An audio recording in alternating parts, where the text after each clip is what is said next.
Eu gosto sempre de conversar, de cantar, antes de falar. E para aqueles que são pais sabem disso, para aqueles que são pais sabem que as crianças às vezes deixam a gente agitados, né? E eu falo sempre para a minha mais velha, ela entende um pouquinho mais, fala: filha, menos que o papai está ficando agitado. Eles não param, né? O tempo todo agitada, pulando, querendo falar, chamando atenção. Eu sei que faz parte da vida delas. Elas estão descobrindo um mundo novo. Mas nós, especialmente eu, gosto muito do silêncio. E com duas crianças é difícil de ficar em silêncio. Mas é gostoso a gente poder estar com a nossa família aqui na casa de Deus. Coube a mim fazer a primeira parte do sermão. A Michelle, minha esposa, vai fazer a segunda parte. Nós trabalhamos em equipe. É uma pena que as pequenas ainda não pregam, senão seria um sermão dividido em 4 aqui. Mas antes eu gostaria de apresentar para vocês minha família. Está aqui a Tina, minha mais velha. Alguns já conhecem. Ela é extremamente inteligente, tranquila, até que ela fique do lado da Nath, que é a minha segunda filha, que é extremamente agitada, alegre, feliz. E quando as duas se juntam, vira uma bomba, literalmente uma bomba. Se vocês quiserem experimentar um pouquinho, fique 5 minutos perto delas para vocês verem. E sentada também está minha esposa Michelle. Eu geralmente gosto de apresentar a Michelle porque eu considero uma das pessoas mais inteligentes que eu conheço na minha vida. A única pessoa mais inteligente que eu considero sou eu que escolhi casar com ela. Foi uma expertise minha. Mas eu gosto de falar dela. E eu a conheci num acampamento em que elas estavam passando a lição de escola sabatina. Milhares de jovens sentados e ela dirigindo. Eu falei: essa é a que eu quero casar. E escolhi casar com ela. A Michelle é professora de matemática, assim como alguns professores aqui. Ela é professora de física também, de inglês. Fez curso de aprimoramento em Harvard na área de educação. É escritora, muita gente não conhece esse lado dela, mas ela escreveu 2 livros para 2 pastores adventistas, inclusive, talvez algum de vocês conheça. É um livro que é O Legado de um Pai e Só Conta Quem Foi. Um desses livros, se não me engano, é de um pastor aqui do Sul. E eles rodaram bastante Brasil, África, Estados Unidos, Canadá, com esses livros. E alguns outros publicados aí pela Amazon. A Michelle também é web designer, para aqueles que são da área aí, UX, web design, não sei como funciona aqui esse mundo. E além de esposa, uma ótima esposa, mãe, uma incrível mãe. Eu sou o Wallace, não sou professor, sou estudante de medicina no 4º ano aqui no Paraguai e futuro cardiologista. Espero que vocês não precisem dos meus serviços nunca, porque significa que o coração de vocês vai estar bem machucado. E como eu vim trabalhar a primeira parte do tema de hoje, eu gostaria de convidá-los a abrir a Bíblia no capítulo 22 de Lucas. Capítulo 22 de Lucas. Mantenha a sua Bíblia aberta se você já encontrou. E vamos orar a Deus para que Ele nos ilumine nesse momento. Querido Pai, abrimos a Tua palavra, porque nela tem promessa, tem mandamento, tem sangue, tem cruz, tem amor, tem salvação e tem a promessa da eternidade do Teu lado. Que Teu Espírito nos dirija o entendimento para que não sejam palavras humanas, mas para que a Tua palavra, que está escrita aqui, inspirada pelo Teu Espírito Santo, transforme o nosso entendimento. Pedimos em nome de Jesus. Amém. Mantenha a Bíblia aberta no capítulo 22, a partir do verso 19, 20, nós vamos trabalhar. Essa história basicamente conta sobre o Mestre, aquele que é o maior dos servos. Jesus veio na condição de servo e Ele procurou ensinar isso para os seus discípulos. Passou um tempo, E ele passou esse tempo todo ensinando, 3 anos e meio com os discípulos, ensinando, falando tantas coisas. E de repente, esperava-se que eles tivessem entendido tudo, né? Conviveram com Jesus, o mestre, o maior servo, o Pai da eternidade, o príncipe da paz, o rei do universo, aquele que é capaz de todas as coisas. E nós lemos no verso,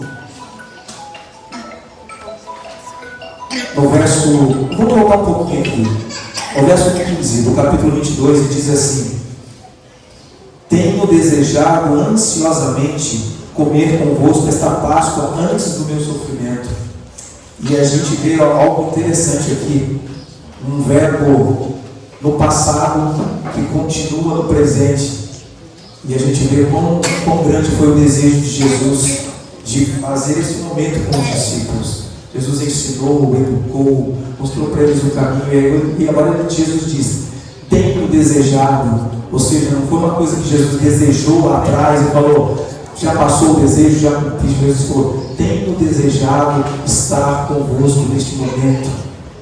A gente vê quão grande é o desejo no coração de Deus de estar com seus filhos.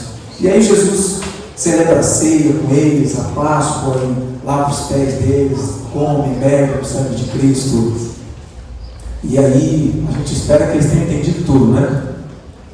E como nós aqui na igreja, a gente faz o ano bíblico, estuda a lição da escola sabatina, e no final a gente acha que as conclusões são as melhores possíveis, que nós entendemos o plano de Deus.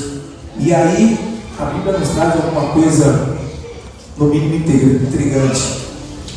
E depois da ceia, nesse momento tão solene, que Jesus está falando sobre o sacrifício, que ele vai morrer, que ele vai salvar a raça humana, rola entre os discípulos uma briga feia.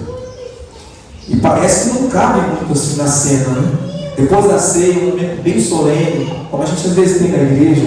Você imagina os irmãos aqui brigando dentro da igreja, discutindo, para ver quem vai ser o maior, para ver quem vai sentar de um lado e quem vai sentar do outro. Aqui a gente pode ler no verso 24: suscitaram também entre si uma discussão sobre qual deles parecia ser o maior. E os discípulos, eles não eram pessoas letradas. A Bíblia fala que o judeu quando ele não servia para ser estadista, governador, prefeito, advogado, professor, ele ia para esse serviço braçal. Era o peão, aquele que trabalha no pesado, sujando as mãos, calejando as mãos. Eles não eram letrados. Com salvo exceções aqui de 1 ou 2, eles eram peões. Eles não serviam para mais nada na sociedade. Se eles estivessem aqui hoje, eles seriam peões. Pescador naquela época, pastor de ovelha e outras profissões, eles não serviam para mais nada. Eles não eram considerados intelectuais. Eles andavam como pessoas mais bem humildes. E agora uma briga de peões se levanta para ver quem é o mais forte, o mais inteligente, quem vai sentar de um lado, quem vai sentar de outro. E aí Jesus encerra essa discussão deles e Jesus encerra de uma maneira maravilhosa. Ele diz assim: o rei dos povos domina sobre eles, e os que exercem autoridade são chamados benfeitores. Mas vós não sois assim. Pelo contrário, o maior entre vós seja o menor, e aquele que dirige seja como que serve. Vocês não são assim. E eu fico me lembrando dessa história dos discípulos e chego à conclusão de que nós temos isso no nosso meio. Muitas vezes a gente vê pessoas dentro da igreja, dentro da nossa família, no nosso ciclo de amigos, que querem passar por cima dos outros. Gente que não tem a menor noção do que está fazendo aqui. Gente que se considera muito especial e acha que é melhor do que o outro, porque tem mais estudos, porque é mais bonito, porque o corpo é mais bonito, porque a família é melhor, porque o dinheiro pode mais. Assim como os discípulos, às vezes nós somos arrogantes e cruéis dentro da igreja. Nós brigamos por cargos dentro da igreja, fazemos questão de fazermos coisas para aparecermos dentro da igreja. E Jesus aqui está desconstruindo isso na nossa cabeça. O maior entre vocês, o maior entre os discípulos, vai ser aquele que mais vai servir. E Jesus continua: pois qual é o maior? Quem está à mesa ou quem serve? Porventura não é quem está à mesa? Pois no meio de vós eu sou aquele como quem serve. Você quer ser o maior no reino de Deus? Sim. Você quer ser o mais notável no reino de Deus? Sirva. Você quer ser especial, quer conversar particularmente com Jesus? Seja você aquele que mais serve aos seus irmãos. E aí Jesus encerra essa discussão com essa fala e fala: agora entendeu tudo, continua a conversa, e fala das bolsas, da espada. E Jesus, mais uma vez, olha para os discípulos e vê que eles não entenderam nada. E ele fala aqui, se alguém tem bolsa, eu mandei vocês sem bolsa, não faltou alguma coisa, eles falam: não faltou nada. Então tá, aquele que tem bolsa agora vem e compra espada. E os caras, de tão inteligente que eram, pegaram 2 espadas, colocaram em cima na mesa para Jesus e falaram: está aqui, as espadas estão aqui. Jesus olhou para ele e falou: esquece essa conversa, a gente vai continuar isso depois que eu ressuscitar, que não está dando mais para entender vocês. E para a gente entender isso, a gente passa a ser percebido pela Bíblia, porque tem detalhes que às vezes a gente não presta atenção. Mas você imagina, comissão da igreja reunida aqui, ou o culto, o pastor aqui pregando eloquentemente, fala: irmãos, precisamos estar pronto e tal, precisamos andar armado. Imagina os anciãos da igreja que cada um pega uma pistola, coloca aqui em cima do púlpito e fala: estou pronto, pastor. Estou pronto para pregar o evangelho, estou pronto para o combate. Pode me mandar que eu estou pronto. Imagina. 3 anciãos aqui da igreja pegam uma pistola, cada um coloca aqui, ó, carregadinha, pronto para atirar. Você imagina a cena. Chega a ser engraçado, né? Mas foi isso que os discípulos fizeram. Pegaram as espadas, a arma poderosa da época era a espada. Colocaram em cima da mesa e falaram: estamos pronto para a missão, pode enviar. E Jesus desconversou com eles e falou: vocês não estão entendendo. Não dá para continuar enquanto vocês não forem transformados. E mais uma coisa vergonhosa, não sei se vocês já prestaram atenção nisso, mas envolveram até as mães na conversa. Envolveram as mães. Eu fico imaginando a cena. Eu sempre fui muito apegado a minha mãe. Mas você imagina a cena do filho chegando em casa. Para você não achar que é mentira minha, você pode abrir Mateus 20, do verso 20 até o 28. Eu vou apenas citar a história. Os discípulos chegam em casa, 2 deles, Tiago e João, cabeça baixa, chateado, porque o homem quando está triste, você sabe como a gente fica, né? O bico vem aqui na frente, a gente fica meio caladão, cabeça vai no chão. Aí chegaram em casa os 2, ô mãe, vai começando. O que foi? Ah, estou chateado. O que aconteceu, meu filho? Jesus, mãe. Mas como assim? O mestre gosta tanto de vocês e tal. Eu falei: não, ele gosta. A gente faz tudo que ele pede, está tudo certo. Só que ele parece que não entende a gente. Nós já falamos que estamos dispostos a fazer tudo por ele. Estamos andando até armado. Mas ele não, parece que não entende a gente. Imagina a cena. Os meninos chegando em casa, 30 anos, 30 e poucos anos de idade, chamando a mamãe reúne os 2 e fala: senta aqui, não fica chateado não. Fica chateado, a mamãe dá um chazinho, prepara um bolinho para eles, come aqui com a mamãe, fica tranquilo que amanhã a mamãe vai falar com Jesus. Amanhã a mamãe fala com o mestre. No outro dia vai a mãe lá: mestre, bom. Então, mestre, o que eu posso fazer? Disse Jesus. Meus meninos, mestre, os meninos são bons, os meninos educados, cresceram na igreja, os meninos têm potencial, ajuda eles, dá para um sentar na direita e outro na esquerda. Fique imaginando a cena. Minha mãe chegando para Jesus e falando: mestre, deixa meu filho sentado lá, eu tenho um irmão, deixa ele sentar no outro. O ponto que a nossa mente chega. Olha o ponto em que nós vamos. Nós não entendemos as coisas que Deus fala para a gente, porque a gente usa conclusões humanas. Às vezes Deus ensina a gente, e a gente faz o ensinamento de Deus preceitos, quando na verdade deve fazer parte da nossa natureza. Quando Jesus disse aqui, vocês não são assim. Ele não disse vocês não farão assim. Ele disse vocês não são assim. Entre vocês vai dominar aquele que mais serve, não é aquele que é servido. Hoje, o Evangelho tem que causar transformação na nossa vida, porque senão nós estaremos como os discípulos, ao lado do maior servo que já existiu, e brigando para ver quem é o maior. Nós estamos diante do maior servo da história da humanidade. E qual é o pensamento que permeia a minha e a sua mente? A consequência do Evangelho na nossa vida ela é complexa, porque envolve uma série de coisas.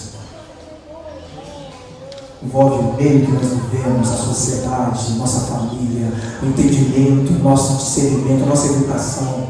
Mas não é complicado, é simples.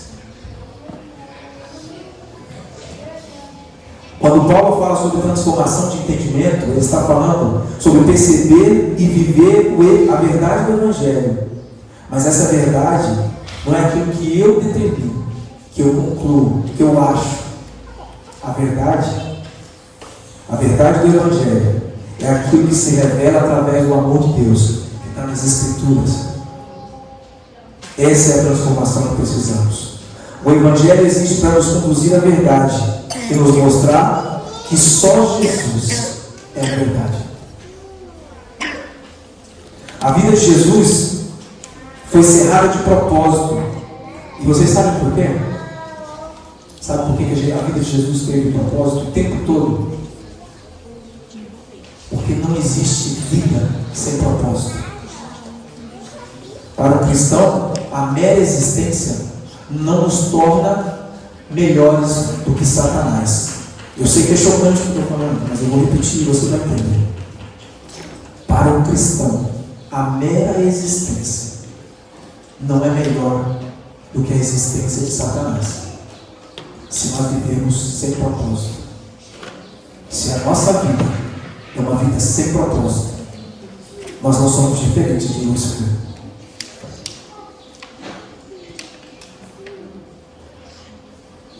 A mera existência não traduz, a mera existência sem propósito não traduz ao mundo o que Deus é.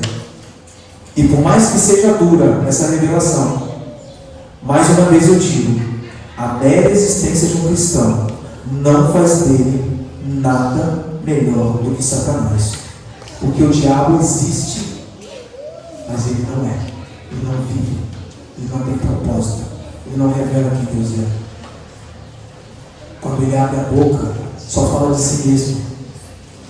E eu sei que é triste e é duro isso que eu estou falando. Porque muitas vezes, vou falar para mim, vou falar para vocês. Né? Eu abri a boca e só falei de mim mesmo. Não sei se porque eu não tinha conhecimento disso. Não sei se porque eu estava sério demais olhando para minhas vontades. Mas muitas vezes eu falei de mim mesmo. E quando eu vejo isso aqui, quando eu leio isso na palavra de Deus, isso me traz tristeza em saber que em algum momento, talvez, eu já tenha me achado melhor que Cristo. Porque quando eu falo de mim mesmo, eu só falo de futilidade, de pecado, de miséria. E é assim que Satanás é. Por isso, a verdade não se baseia naquilo que eu sinto, que eu toco ou que eu vejo. Isso é um macaco. O macaco observa, ele compara e ele deduz quem é o defensor dele. O cachorro também faz assim. Alguns de vocês têm. Ele observa, vê quem é o dono, ele compara quem é que é o bonzinho, quem é que dá a comida, quem é que dá o carinho, e ele deduz que aquele é o melhor dono que ele tem. Mas Jesus quer mostrar que a condição dele de servo é para o nosso ensinamento. Se Ele, Deus, ao vir este mundo, se fez servo, o que é que nós devemos fazer? Mas aí temos que pensar num ponto também que é bem sensível para nós.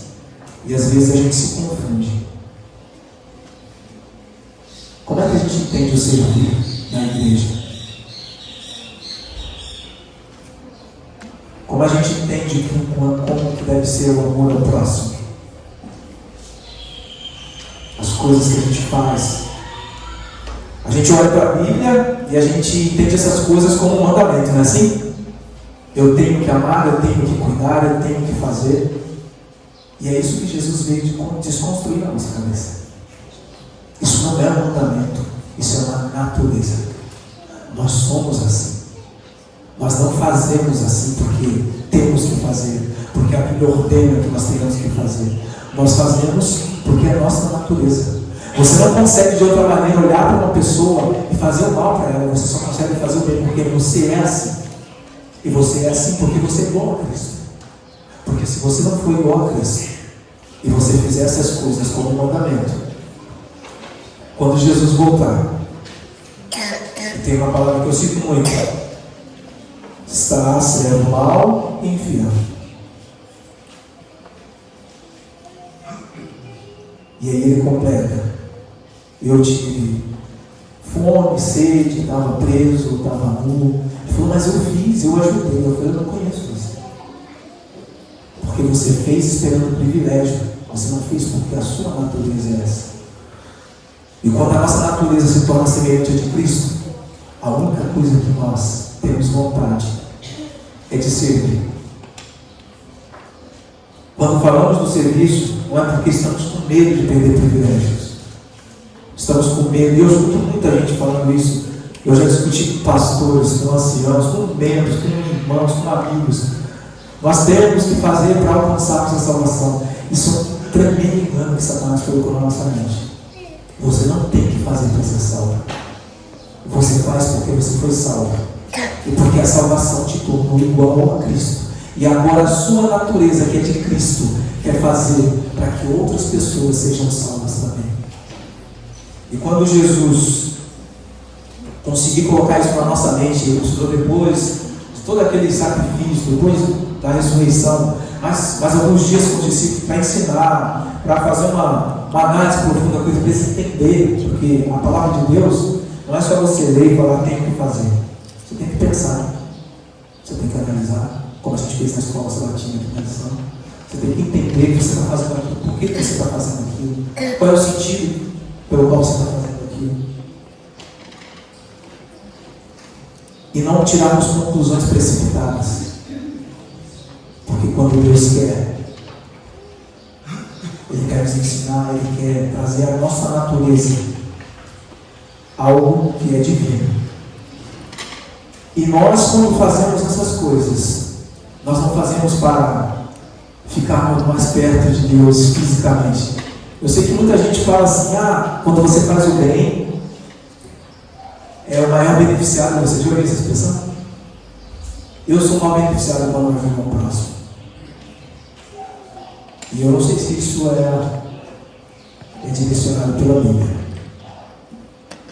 Porque nós não nos aproximamos de Deus no espaço físico. Nós nos aproximamos de Deus na natureza, na maneira que Deus pensa, na maneira que Deus sente.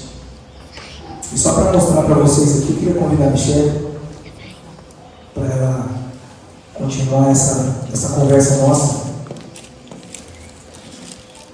Aqui está a Michelle, minha esposa.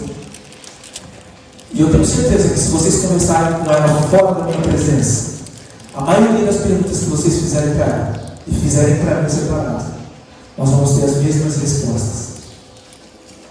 Porque depois de 12 anos casados, nós adquirimos a mesma ideia de vida, os mesmos pensamentos e alguns gostos, inclusive. O silêncio, a tranquilidade, nós dois gostamos.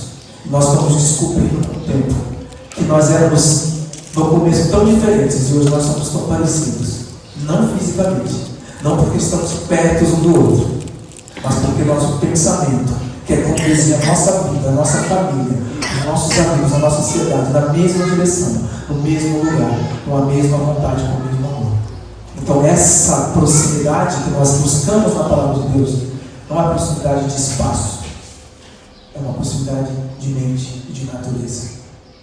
Quando nós trazemos esse exemplo que ele acabou de dar sobre nós dois para o âmbito divino, a gente consegue entender que essa obediência que a gente deve ter àquilo que Deus nos diz para fazer, ela não nos aproxima geograficamente dele, assim como ele falou. Ela nos aproxima, nos traz uma proximidade de mente e de caráter. O maior exemplo disso, quando a gente para prestar atenção na situação, é Satanás. Porque o pior momento, a pior situação de Satanás é ter perto dele Deus, porque Deus é onipresente, ele está em todo lugar. Satanás consegue ver a pureza de Deus, consegue ver a referência de quem Deus é. E aí ele consegue perceber que ele é todo errado. E mesmo assim, mesmo estando próximo geograficamente de Deus, porque Deus está em todo lugar, Satanás não é próximo de Deus na mente. Ele não revela quem Deus é. A obediência ao serviço, ele não se traduz numa proximidade física, onde eu trabalho a favor de Deus e então ele trabalha a favor de mim. O serviço, servir, é uma identidade de caráter e de natureza, onde Deus é o único que trabalha, porque Ele trabalha através de nós. Tudo o que nós fazemos é Deus fazendo através de nós. Muitas vezes, quando a gente ouve na igreja sobre trabalho missionário, sobre ajudar o outro, sobre fazer coisas em favor do outro, nós olhamos para a nossa vida, né? A gente vê que tem muita gente que faz muitas coisas, e a gente olha para a nossa vida e a gente às vezes acha que a gente não está fazendo o suficiente. Ai, não, eu poderia fazer mais.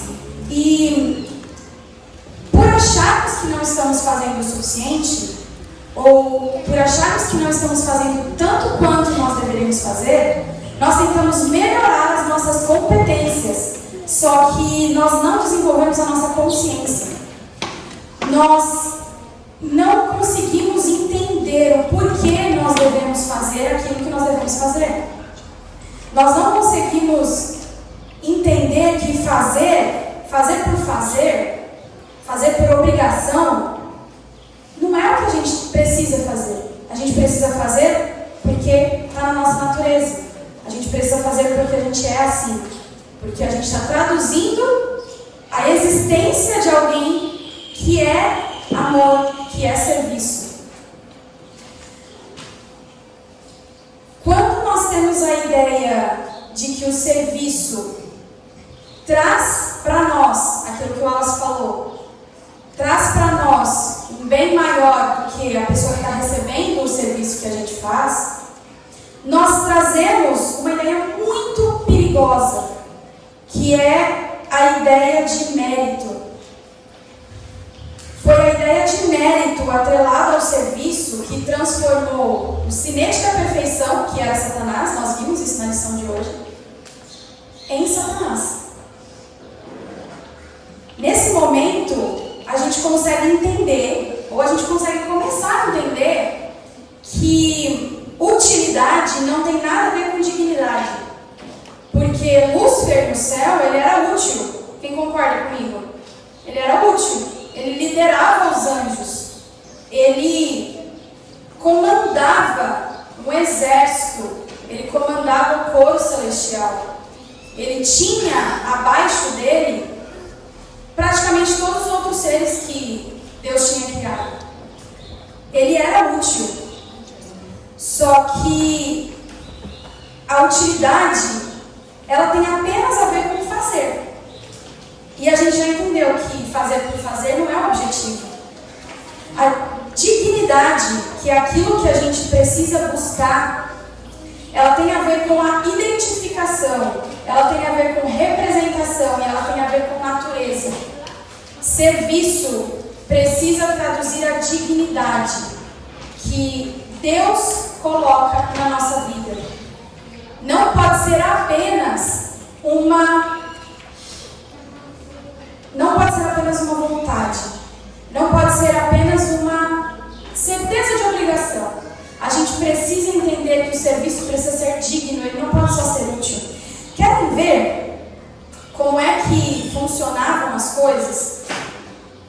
Tudo funcionava bem ali em Lúcifer. A gente viu isso agora, a gente tem visto isso agora. Tudo funcionava muito bem ali, no coração dele. Até que se encontrou comércio na mente dele. Ele achou que porque ele era útil lá no céu, porque Deus tinha dado para ele muitas responsabilidades, ele achou que isso o fazia merecedor de ter um tratamento VIP com Deus. E muitas vezes é isso que a gente faz.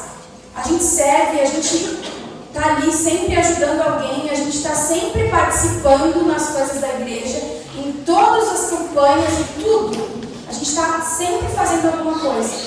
E o que é que a gente pensa? Que isso traz para a gente o mérito de receber um tratamento VIP com Deus. Só que ser útil não nos torna dignos de nada, muito menos das bênçãos de Deus. Um exemplo disso, e aí vem um exemplo que talvez não seja muito comum de se usar, principalmente na frente da igreja, mas um exemplo disso é o vaso sanitário. Vamos pensar junto comigo agora. Quer coisa mais útil dentro da casa de vocês do que o vaso sanitário? Um chuveiro a gente improvisa. Quantos aqui já tomaram banho de balde? Um chuveiro a gente improvisa. Um jeito de tomar banho. Uma cama, né? Uma dificuldade ou outra da vida, a gente, uma situação, tem um monte de gente em casa, visita, a gente improvisa um monte de coberta, no chão, deita. Prato, copo, panela, fogão, até máquina de lavar, tem um tanque ali, né? Nada que um pedacinho de bica de água não resolva. Mas o vaso sanitário é complicado. É útil. Uma das coisas mais úteis que a gente tem dentro de casa. Só que ser útil não traz dignidade para ele. Porque quem é que coloca o vaso sanitário no meio da sala, de enfeite ali, na beira da porta, para receber as pessoas que chegam? Quem é que dá de presente de casamento amarrado num laço vermelho? Não faz isso. Porque ele é útil, mas ele não é digno. A utilidade dele está atrelada à imundícia. Então não adianta ser útil quando a nossa utilidade está atrelada à imundícia. Prestar um serviço nunca torna ninguém digno, porque quem traz essa dignidade é Deus. É a proximidade da relação com Ele que coloca em nós, através da cruz, a natureza dele. E a gente consegue perceber essa situação, a gente consegue entender essa diferença entre utilidade e dignidade na história de Jó. Vamos abrir comigo? Lá no comecinho, Jó 1:8. A gente entende ali. A gente entende ali que a utilidade, só pela mera utilidade, sem dignidade,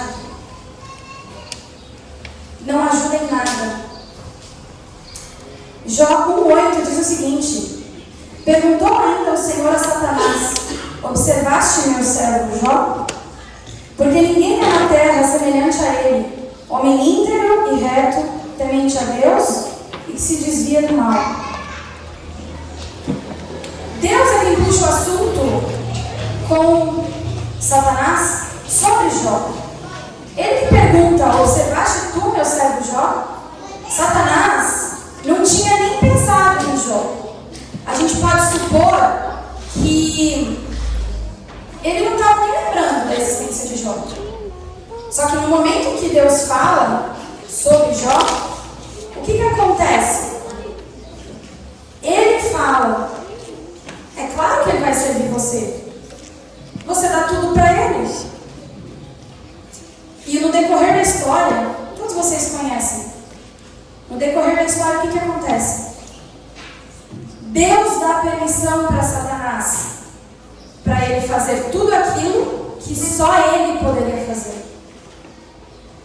Quem é na terra, quem é no céu, que serviria para fazer toda aquela maldade na vida de Jó? Era só Satanás que era útil para fazer aquilo.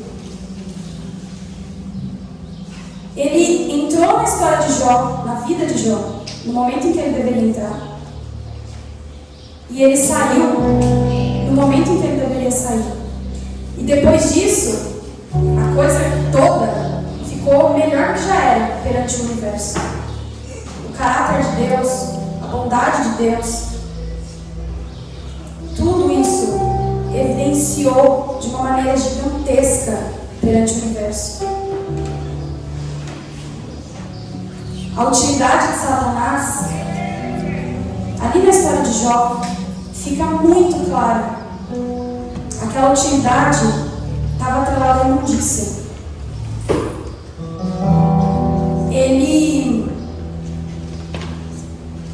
em nenhum momento poderia representar quem Deus é, ou o caráter de Deus. Aquilo que ele fez de ruim evidenciou tudo isso, mas ele não é capaz, não foi e nunca vai ser capaz de mostrar quem Deus é. Quando Jesus disse que nós precisamos ser transformados no nosso entendimento, é para que a gente entenda qual é a dignidade do serviço. Servir precisa ser algo digno, precisa estar atrelado à nossa natureza. Não precisa apenas ser útil. Eu estou fazendo porque eu estou fazendo, porque tem alguém que está precisando. Tem sim, muita gente que está precisando. Fazer pelo outro é muito necessário, mas precisa, da nossa parte, ser feito da mesma maneira que Jesus fez. Em João 13, 12 a 17, a última passagem que eu quero ler com vocês, a gente vai voltar um pouquinho lá no começo, no qual ela estava falando sobre a cena da ceia. Não, João, Evangelho de João, 13, 12 a 17.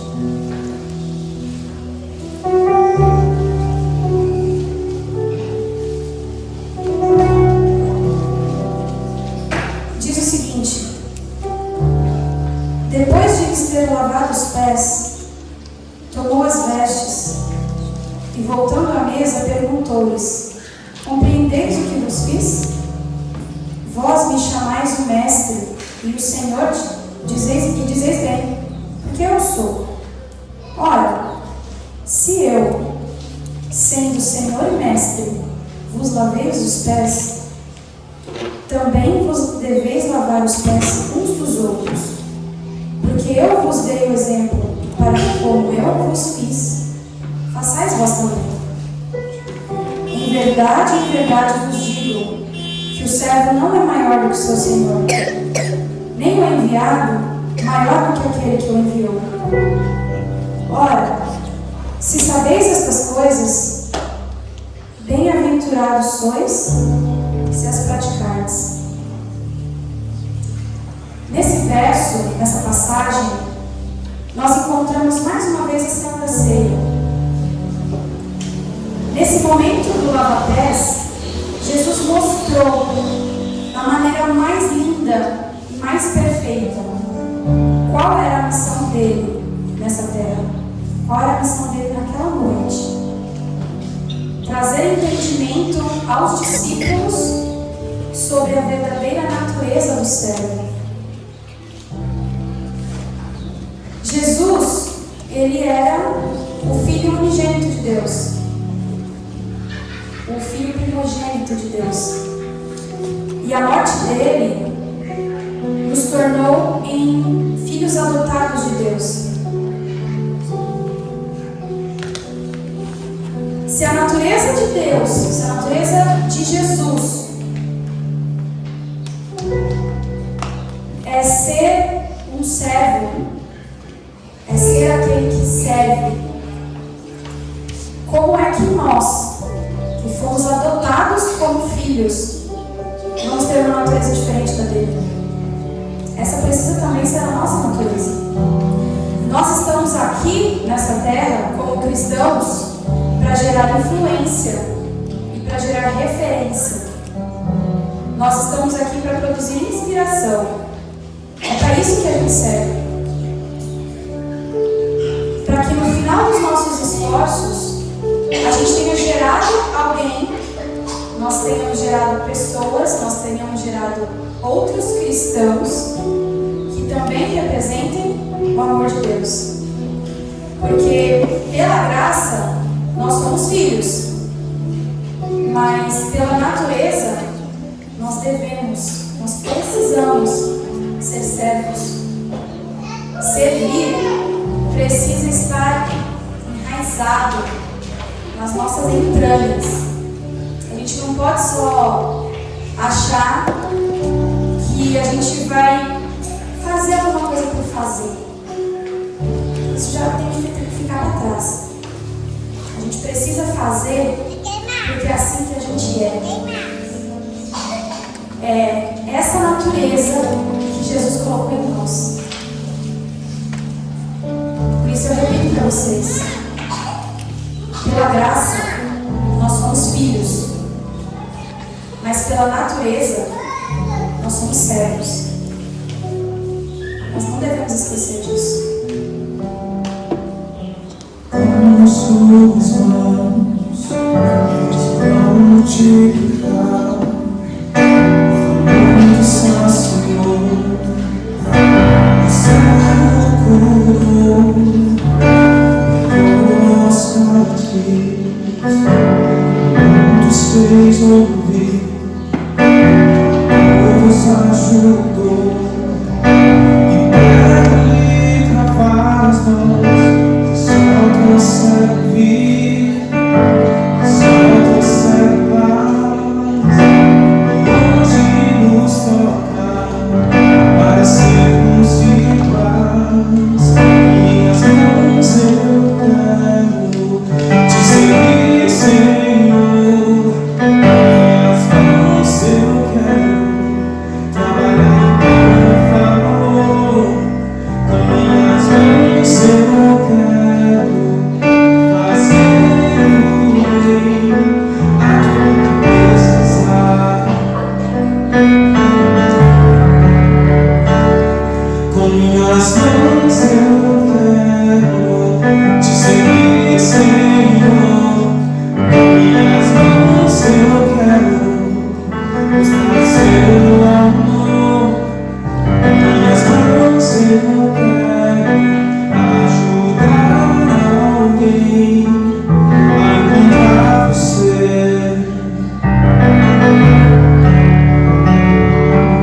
Usa as minhas mãos.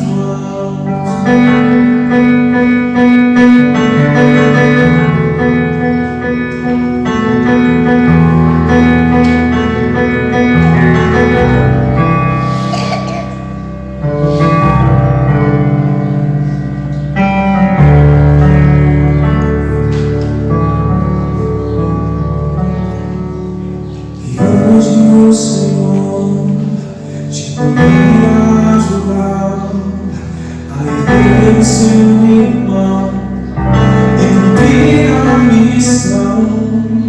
Concede o Santo Espírito para te guiar. Acredite em seu poder, Ele nos dá as suas mãos. É preciso fé, é preciso amor. Então nesse momento se trabalha o Senhor. Com minhas mãos eu quero te servir, Senhor. Com minhas mãos eu quero trabalhar em teu favor. Com minhas mãos eu quero fazer o bem a tudo precisar. Com minhas mãos eu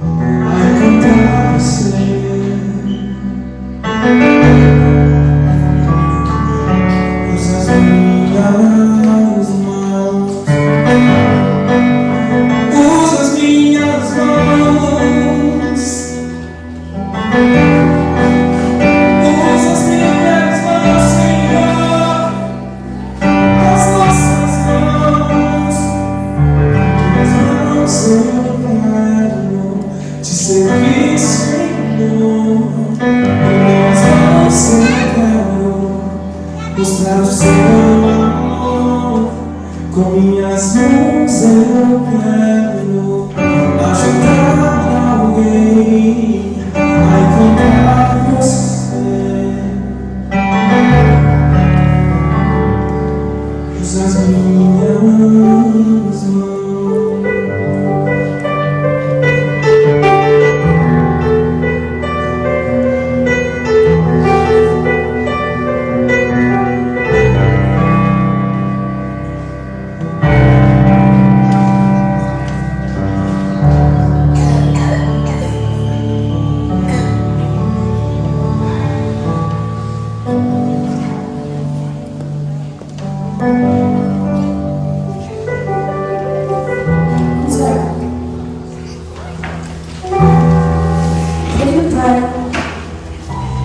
Nós estamos aqui diante de Ti para suplicar que o Senhor coloque na nossa mente, no nosso coração, no nosso caráter, qual é a verdadeira dignidade do serviço, que é só ela que vai trazer entendimento de por que nós fazemos o que fazemos, de como representar o Teu caráter e como representar o Teu amor pelas pessoas que não Te conhecem.